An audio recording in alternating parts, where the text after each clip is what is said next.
माहूर तालुक्यातील शेतकऱ्यांना पीक विमा भरण्यासाठी वाढीव मुदत देण्यात यावी या मागणीसाठी शिवसेनेचे युवा नेते पिंटू पाटील वायफळीकर यांनी नांदेडच्या जिल्हाधिकाऱ्यांना एक निवेदन दिले आहे। नमस्कार, डीटी न्यूज मराठीच्या या प्राईम टाइम बुलेटिन मध्ये आपलं सगळ्यांचं पुन्हा एकदा मनपूर्वक स्वागत आहे। मी आहे विलास आडे। खऱ्या अर्थाने माहूर तालुक्यातील पीक विम्याचे शिल्पकार ठरले शिवसेनेचे युवा नेते पिंटू पाटील वायफळीकर।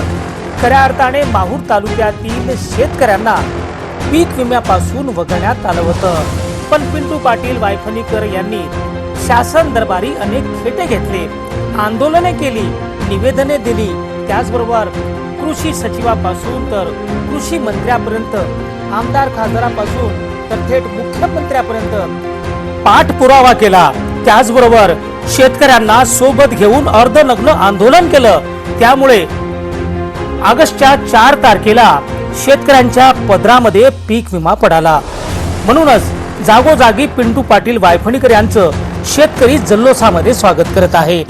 त्याचबरोबर आता 10 ऑगस्ट ही तारीख पीक विमा भरण्यासाठी शेवटची तारीख होती, पण एवढ्या कमी वेळेमध्ये पीक विमा भरणं शक्य नाही। म्हणून पिंटू पाटील वायफळीकर यांनी पीक विमा भरण्यासाठी मुदत द्यावी याकरिता जिल्हाधिकाऱ्यांना निवेदन दिलं आहे।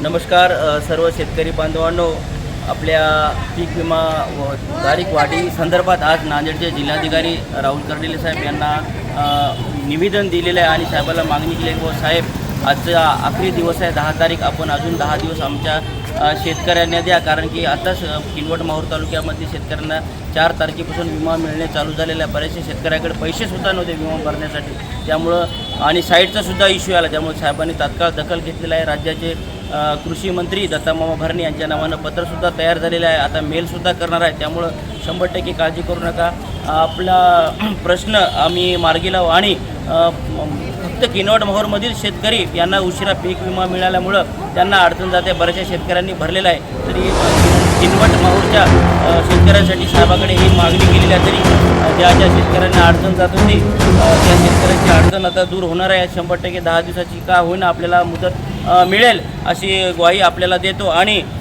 सकारात्मक साहेबासोबत चर्चा झाली, साहेबाला सविस्तर माहिती दिली आपल्या अडचणी संदर्भात, आणि साईडचा सुद्धा महत्त्वाचा इश्यू होता, तो सुद्धा मार्गी लागेल, काही काळजी करू नका।